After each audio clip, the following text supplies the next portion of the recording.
ভালোবাসা হবে মানে ভালো বাসা হবে। দেখতে পারেন, পছন্দ হলে তো হলোই। আজ নয় থাক, কাল নয় আসা যাক। আজকে যেটা হতে পারে কালকের জন্য সেটা ফেলে রাখবেন কেন? একটু পরে সন্ধ্যা নামবে, মসজিদে আজান শুরু হবে, ধর্মপ্রাণ মুসল্লিরা মসজিদে যাবে, পাখিরা ঘরে ফিরবে, সূর্যটা ডুবে যাবে। আচ্ছা, আপনি কি পদ্য টদ্য মানে কবিতা টবিতা লেখেন নাকি? চোদ্দ না পদ্ম লিখি, টুবিতা না কবিতা লিখি। শুনবেন? কি কবিতা না থাক, অন্য সময়। এই মুহূর্তে যা হতে পারে সেটা অন্য সময় জন্য রেখে দিচ্ছেন কেন? ওই যে সন্ধ্যা নামছে। কালকে সকাল সকাল তাহলে দেখা হচ্ছে। কাকে চাচ্ছিলেন? গতকালকে বাসা ভাড়ার ব্যাপারে কথা বলে গেছিলাম আমরা। আমাকে তো কেউ এরকম কোনো কিছু বলেনি।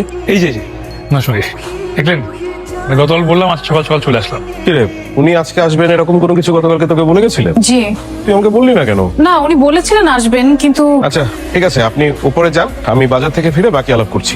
ওকে ঠিক আছে, চলেন। আচ্ছা, আপনি তো বাসাটাই দেখলেন না, কোনো কিছু না দেখে না জেনে শুনে এভাবে একেবারে চলে এলেন। ভাষাটা ভালো লেগে গেল তো তাই বাসাটা দেখার আর প্রয়োজন অনুভব করি নাই। ভাড়া কত, এখানকার নিয়ম কানুন কি, কোনো কিছুই তো আপনি জানেন না। একবার যখন চলে আসছি সবকিছু জেনে নিব। আচ্ছা, আপনার ফ্যামিলি মেম্বার কতজন? একজন। একজন তো ভাড়া হবে না। এখন একজন, কদিন পর দুজন, সামনে সংখ্যা শুধু বাড়তে থাকবে, কমার কোনো সম্ভাবনা নাই। আপনার ওয়াইফ কতদিন পরে আসবে? যতদিন না বিয়ে হচ্ছে। আপনি কি তাহলে ব্যাচেলার? ব্যাচেলর হয়ে ঢুকেছি, খুব দ্রুত একটা ব্যবস্থা করে ফেলবো আমি নিশ্চিত। আমার ধারণা মামা আপনাকে বাসা ভাড়া দিবে না। আপনার বাসা ভাড়ার কোথাও উল্লেখ ছিল না যে ব্যাচেলর ভাড়া দেওয়া হবে। ভাড়া প্রতি মাসে 8,000, 3 মাসের অ্যাডভান্স। 3 মাসে না, আমি আপনাকে একসাথে 6 মাসের অ্যাডভান্স দিয়ে দিই। সেটা আপনার ব্যাপার। আপনি কোথায় চাকরি করছেন? এই মুহূর্তে কোথাও করছি না, ইন্টারভিউ দিয়ে যাচ্ছি। তবে একটা তো মিলেই যাবে। ঢাকা শহরে এই মুহূর্তে আপনি আমার একমাত্র গার্ডিয়ান। তুমি কি সমস্ত মালপত্র নিয়ে এসেছো? জি। আমি তোমার কাছ থেকে কোনো কিছু নেবো না, তুমি এই মাসটা থেকে চলে যাবে, কোনো ভাড়া দিতে হবে না, চা ঠান্ডা হয়ে যাচ্ছে। বাসায় কেউ নেই, আপনার কাকে লাগবে বলেন? একটা হাতুড়িকে দরকার। আপনার কি মনে হয় এই বাসায় কেউ রাজমিস্ত্রি বা কাঠমিস্ত্রির কাজ করে? এমনিতেই টুকটাক কাজের জন্য লোক থাকতে পারে না, না থাকলে নাই। হাতুড়ি কেন লাগবে? দেয়ালে পেরেক না, এই কাজ করা যাবে না। তাহলে মশারি টানাও কিভাবে? দেয়ালে টাঙানোর জন্য আঠা দিয়ে একটা হ্যাঙ্গার পাওয়া যায়, সেটা কিনে নেবেন। ভালো বুদ্ধি দিচ্ছেন, চমৎকার একটা বুদ্ধির জন্য আপনাকে ধন্যবাদ। যদিও মেয়েদের এত বুদ্ধি থাকা কিন্তু ভালো না, এটা জানেন তো। বুদ্ধিমানরা ঠকে যায় আর বোকারা সুখী হয়। সুন্দরী মেয়েরা অবশ্য বোকা হয়, সেদিক থেকে আপনি নিশ্চিত থাকতে পারেন। ভাই কি ইন্টারভিউ দিতে আসছো? না আমি নিতে আসি, মানে ইন্টারভিউ দিতে দিতে টায়ার্ড হয়ে গেছি। ভালো আজকে ইন্টারভিউ নিবো। কার ইন্টারভিউ নেবে? ওই যে যারা আমাদের ইন্টারভিউ নেয় সবসময়। তাহলে তো আপনার চাকরি হবে না। এমনি কোথায় হচ্ছে, এমনি হবে না অন্য হবে না। মিস্টার আসিফ সাহেব, আমার ডাক করছে, আমি যাই। ইন্টারভিউ কি আপনারা নিচ্ছেন? কেন বলুন তো? যে বা যারা ইন্টারভিউ নিবে তাদের সাথে আমার কিছু কথা ছিল। ঠিক আছে বলুন। এখানে চাকরি কয় ঘন্টা করতে হবে? 8 ঘন্টা। বেতন কত? বেতন আলোচনা সাপেক্ষে নির্ধারণ করা হবে। আপনার তো কোনো ওয়ার্কিং এক্সপিরিয়েন্স নাই। এখানে নাই, তবে ইউরোপে আছে। সবাই তো ইউরোপ আমেরিকা যেতে চায়, আপনি এখান থেকে কেন আসলেন? সবার চাওয়া পাওয়ার আমার চাওয়া পাওয়া তো আর এক।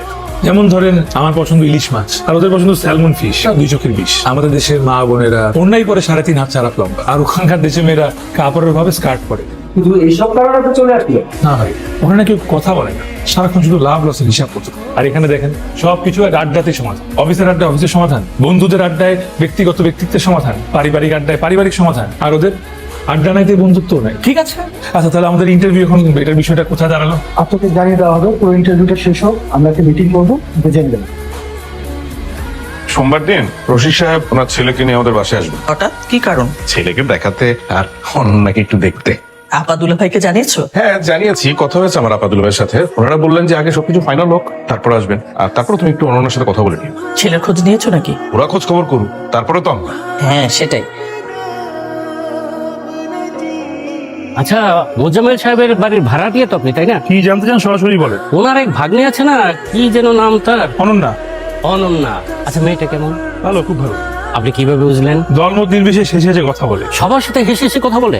সব সময় না, মাঝে মাঝে অর্ধেক হেসে অর্ধেক রেখে কথা বলে। আপনি তো জিজ্ঞেস করছেন কেন? আর জিজ্ঞাসা করবো না, আমার যা জানার জেনে গেছি। কি জানতে আসলেন আর কি জেনে গেলেন তাই তো বুঝলাম না। আচ্ছা ভাই, এই যে ভাবে চাকরির পিছনে না দৌড়ায় ব্যবসার জন্য আইনগত করলেও তো পারে। ব্যবসায় ভাই প্রতি সমস্যা, এছাড়া আরো একটা সমস্যা আছে ভাই। কি? বিয়ের বাজারে মেয়ে পক্ষ মধ্যবিত্তের ব্যবসায় ভরসা পায়, সেই জন্য তাদের কাছে সহজে কোনো মেয়েও বিয়ে দিতে চায় না। তাহলে চাকরিটা কি শুধু বিয়ের জন্য?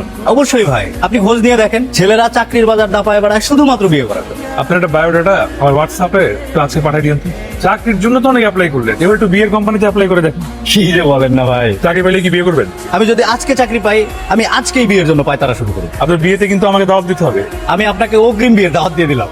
শুনছো, আজকে যে রশিদ সাহেব আর তার ছেলের আসার কথা ছিল ওটা ক্যান্সেল। কেন? ওরা নাকি অনন্যাকে নিয়ে কিসব কথা শুনেছে। মানে? কোন নাকি ছেলে ওদেরকে ফোন করে বলেছে অনন্যার সাথে ওর সম্পর্ক আছে। মিথ্যা কথা। এরকম কিছু হলে অনন্যা আমাকে বলতো, আর আমিও সেটা তোমাকে বলতাম। আজকাল মানুষজন না কোথা থেকে কি সব কথা শুনে মুখের উপরে এমন ভাবে উল্টাপাল্টা কথা বলে মনটা খারাপ হয়ে যায়। কোথায় যাচ্ছ? আমি সব শুনেছি, কে এবং কেন আমার নাম এরকম মিথ্যাচার করছে সেটা খোঁজ নিতে যাচ্ছি। তুমি কাউকে সন্দেহ করছো? আপনি আমার সম্পর্কে কাউকে কিছু বলেছেন? আপনার সম্পর্কে তো আমি কিছু জানি না। আমি গতকালকে দেখেছি গেটের সামনে আপনি একটা লোকের সাথে কথা বলছিলেন এবং স্পষ্ট আমি আমার নামটা শুনতে পেয়েছি। কে আমার নামটা নিয়েছে, কেন নিয়েছে সেটা বলুন। ও হ্যাঁ হ্যাঁ, উনি জিজ্ঞেস করছিল আপনি কি চিনি কিনা। আমি বললাম চিনি। তারপর আমাকে জিজ্ঞাসা করলো যে আপনি কি রাগী নাকি নর্মাল। বললাম মাঝে মাঝে। আপনাকে এসব কথা বলতে কে বলেছে? আপনি আপনার সাথে কবে মজা করে কথা বললাম? কথা নেই, বার্তা নেই, একটা বাসা ফাঁকা পেয়েছেন, ব্যাগ এন্ড প্যাকেজ উঠিয়ে চলে এসেছেন। উনি অনেক বড় একটা অন্যায় করেছে। শুনুন, এই বাসায় রাত 11টার পর গেট বন্ধ, তালা ঝুলবে, ঢুকতে পারবেন না। কাল যে লোককে আপনি এত ভালো ভালো কথা বলেছেন, এই লোক তো ধরেই নিয়েছে আপনার সাথে অনন্যার বিশেষ কোনো রিলেশন আছে। অনন্যার মনটা খুবই খারাপ হয়েছে। পাত্রপক্ষ দেখতে আসেননি সেজন্য না, তার নামে যে রিউমারটা ছড়ানো হয়েছে সেজন্য। আপনি ওর কথা কিছু মনে করবেন না।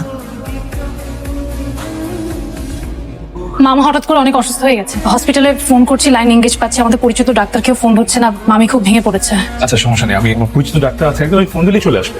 আপনি কিছু মনে না করলে আমার সাথে একটু নিচে যাবেন? ঠিক আছে, আমি ঠিকানা এসএমএস করে দিচ্ছি, উনি চলে আসলেই হবে। অ্যাম্বুলেন্স খবর দিব? না না, ডাক্তারকে ফোন দিয়েছি, চলে আসবে কিছুক্ষণের মধ্যে। টেনশনটা একটু বেশি করে ফেলেছেন, ভয়ের কোনো কারণ নেই। আপনার তেমন কিছু হয়নি, ইনজেকশন দিয়ে দিয়েছি, ইনশাল্লাহ ঠিক হয়ে যাবেন। এটাতে কি? খুব সামান্য একটু সম্মানী। আপনি তো আসিফের মামি, আসিফের মামি মানে তো আমারও মামি। এখন মামা মামির কাছ থেকে যদি টাকা নেই তাহলে ভাগ্যের সমান থাকবে? মামি এক কাজ করুন না, আপনার একদিন আমার বাসায় আসুন, আমার ওয়াইফ খুবই খুশি হবে। আসিফকে তো কত বলি, ওটা একদিনও যায় না। তুই কতদিন আছিস? আছি, বেশি দিন নাই আর। তুই এক কাজ কর, তুই বিয়েটা করে ফেল, তোর জন্য অপেক্ষাটা আরো বেশি মজার হবে। মামি এক কাজ করেন, ওর জন্য সুন্দর একটা মেয়ে দেখে ওকে বিয়ে দিয়ে দেন। তোমরা দেরিয়ে যাচ্ছে, চল চল চল। আসসালামু আলাইকুম। ওয়ালাইকুম আসসালাম। হ্যাঁ হ্যাঁ, এখনো ইন্টারভিউ দিয়ে যাচ্ছি। খাওয়া দাওয়া চলাফেরা করছো কিভাবে? তোমার কাছে শুনলাম তুমি নাকি টাকা পয়সা, চেক বই, ক্রেডিট কার্ড, এটিএম কার্ড কিছুই নাওনি। কপর্দক সুন্দরভাবে সার্ভাইভ করার প্র্যাকটিস করছিলাম। আর প্র্যাকটিস করতে হবে না, তোমার মা তোমার চিন্তায় অস্থির হয়ে আছে, দ্রুত ফিরে আসো। ভাই আপনি কি মিউজিশিয়ান ভাই? কেন? বায়োডাটাটা দিতে না দিতেই ডাক পড়লো। ইন্টারভিউ দিতে গেলাম, কিসের ইন্টারভিউ? সাথে সাথে জয়েনিং লেটার ধরায় দিল। বেতন যা ধরছে মাশাআল্লাহ, আমার চাওয়ার চাইতে অনেক বেশি। এখন মনোযোগ দিয়ে কাজটা করেন যান। জি ভাই। বিয়ের কার্ড? আপনি তো আমার থেকে বড় ম্যাজিশিয়ান, চাকরি পাইতে না পাইতে পাচ্ছি রেডি। কার্ডটা রেডি, পাত্রী এখনো রেডি। কংগ্রাচুলেশনস ভাই। কামরুলকে বলো গেট খুলে দিতে। বলতে হবে না, দেয়াল টপকে ঢুকছে। আশেপাশের লোকজন দেখলে কি বলবে? কালকে এটা বলতে হবে তাকে। ছেলে কিন্তু বেকার। জানি। আপাদুল্লাহ ভাইকে আমি কিভাবে ম্যানেজ করব? বেশি দিন বেকার থাকবে বলে মনে হচ্ছে না। কিভাবে মনে হলো? একটা রহস্য আছে। কি রহস্য? ডাক্তার বন্ধুটা বললো না এবার কতদিন থাকবি, এটাই তো রহস্য।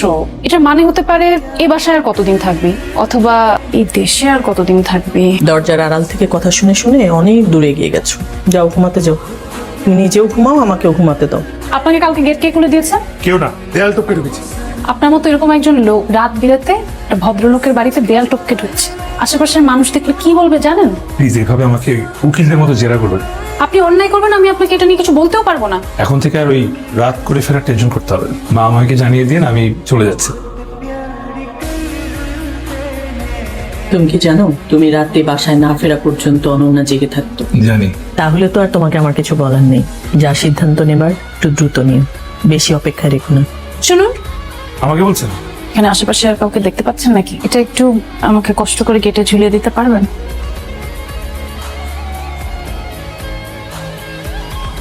এক্সকিউজ মি, ভালোবাসা হবে?